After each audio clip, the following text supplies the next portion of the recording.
Ok, première vidéo storytime, numéro 1. Alright. Yo tout le monde, c'est PM, j'espère que vous allez bien, et aujourd'hui on se retrouve pour une vidéo un peu différente de d'habitude dans laquelle je vais vous parler du premier client en édition française que j'ai eu, qui n'est d'autre que Première Magazine.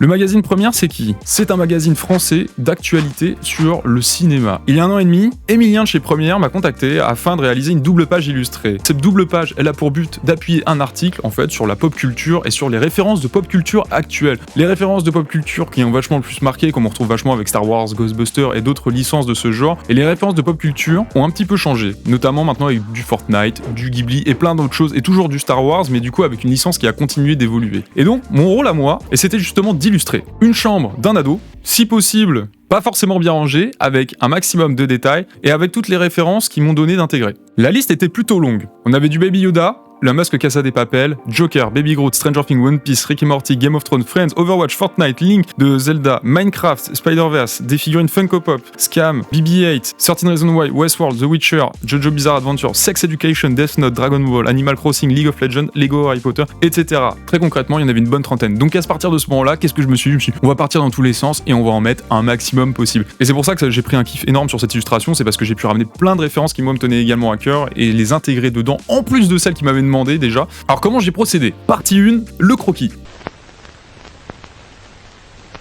Alors, comme dans tout travail pour un client, l'idée c'est de commencer par satisfaire le client en intégrant les éléments qu'il veut, et après on verra si on peut extrapoler ou pas, selon lui ce qu'il en dira. J'ai vraiment pas l'habitude ou le réflexe d'utiliser la Pad Pro pour faire les commandes clients, mais là c'est ce que j'ai fait, et ça m'a pas mal aidé, notamment pour la perspective de la chambre. On commence déjà par rassembler toutes les références qu'ils ont demandé. C'est pour ça que dans le croquis, on va déjà commencer à retrouver une grosse partie de tous les éléments qu'ils m'ont demandé. On pose des ombrages, comme ça on met une légère atmosphère, et pas besoin d'aller plus loin dans les couleurs, parce que ça c'est quelque chose qu'on verra un petit peu plus tard. L'idée c'est de vraiment gagner du temps. Ici on travaille pour le secteur éditorial, c'est un secteur qui va très vite et ils ont des timings très pressés, du coup on se doit d'être efficace et d'aller au plus vite. Donc rien de très compliqué, je suis allé chercher des références photographiques de chambres mal rangées sur Pinterest, Flickr, Google, etc.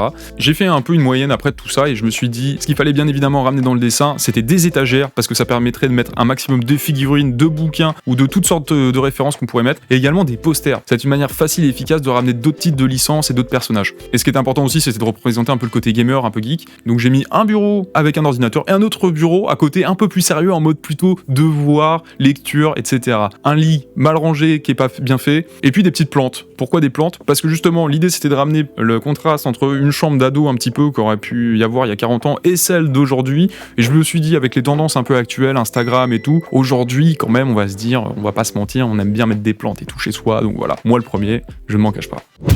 Donc, après quelques échanges de mails et de rectifications sur les licences qu'on allait pouvoir garder et celles qu'on n'allait pas pouvoir garder, on va pouvoir passer à la deuxième partie qui va être le line art.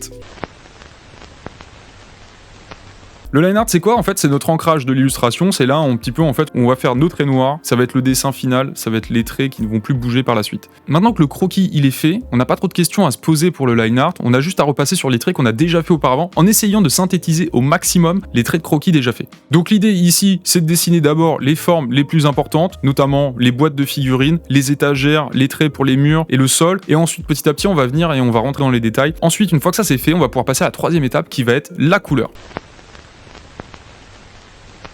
Dans ce cas précis où j'ai utilisé l'iPad Pro, je n'ai pas eu le choix, j'ai fait mes couleurs directement comme ça. En regardant un petit peu sur Pinterest et en cherchant des trucs qui me plaisaient, j'ai trouvé quelques références où je trouvais un mélange de rose pâle, un mélange de violet et de vert qui me plaisait pas mal. C'est pour ça que j'ai réutilisé ça ici, parce que je trouvais ça assez intéressant en termes d'atmosphère. Avec ces trois couleurs-là, l'idée était vraiment de créer un espace un peu de chill, un peu détente. Comme cette espèce d'orange rose pâle va être notre couleur principale, c'est la couleur qu'on va mettre partout. Donc on la pose en première et on l'applique sur tous les murs, le sol, etc. Ensuite, pour ramener un petit peu de détails et de niveau de lecture, on va faire toutes nos plantes en verte, ce qui est logique. Ensuite, en violet, on va faire nos étagères. Et nos étagères, elles vont être vachement intéressantes parce qu'elles vont ramener des traits verticaux qui vont en fait dessiner les fuyantes de notre perspective. Et ça, c'est hyper bien parce que ça va donner vachement plus de dynamisme à la composition et ça va donner une meilleure représentation de l'espace. Quand je travaille sur des couleurs comme ça, que j'ai un nombre de couleurs assez limité, vraiment l'idée c'est de jouer avec les espaces positifs et négatifs et d'avoir des espaces qui se répondent entre eux. En fait, je vais pas réellement donner la couleur à un objet parce qu'il est orange, le faire en orange. En fait, ça va plutôt dépendre aussi de ce qu'il y a autour et de voir en fonction de ce qu'il y a autour pour lui donner une couleur qui fonctionne. Et l'idée, c'est d'avoir tous les objets de couleurs différentes et de jouer avec quelque chose de plus graphique que réaliste en fait. Parce que notre réalisme, on va le ramener juste maintenant dans cette prochaine partie qui va être les ombrages.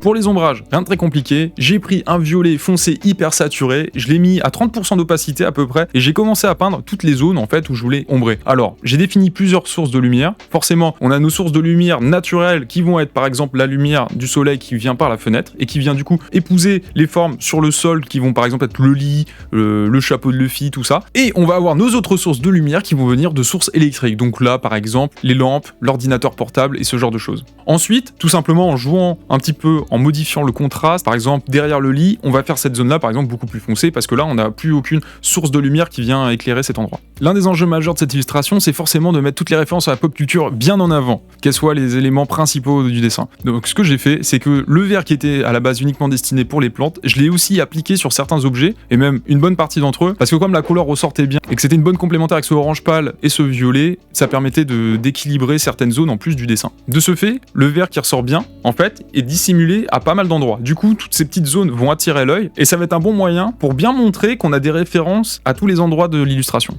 Et maintenant qu'on a fait nos ombrages, on va ramener un niveau de lumière.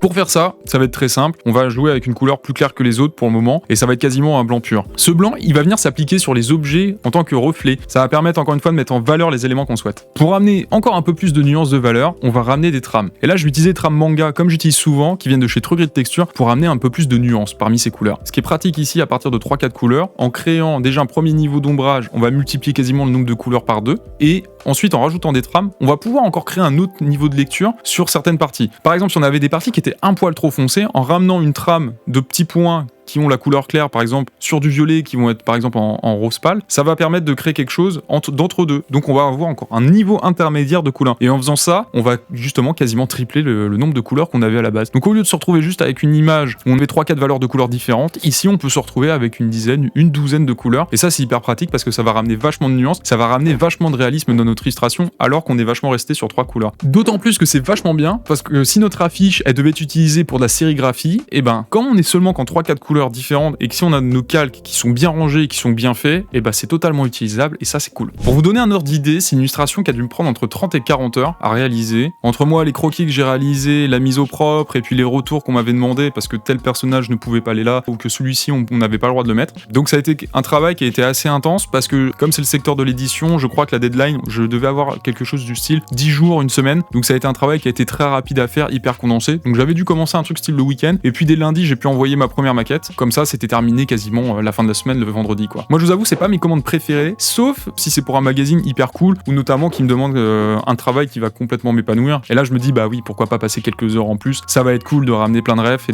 des trucs que j'aime dedans, donc autant se faire plaisir. Si le process vous a plu et que vous voulez retrouver tout le process de création, je vous mets le lien du Behance juste en dessous. Le projet a déjà été publié dessus, donc je vous laisse jeter un œil si ça vous dit. Et en attendant, bah moi les gars je vous remercie d'avoir regardé cette vidéo une fois de plus. N'hésitez surtout pas à mettre un petit like, un petit commentaire. Et si vous voulez en apprendre un petit peu plus, on se retrouve sur Twitch tous les lundis, mercredis, vendredis de 10h à 14h. Ciao ciao les gars.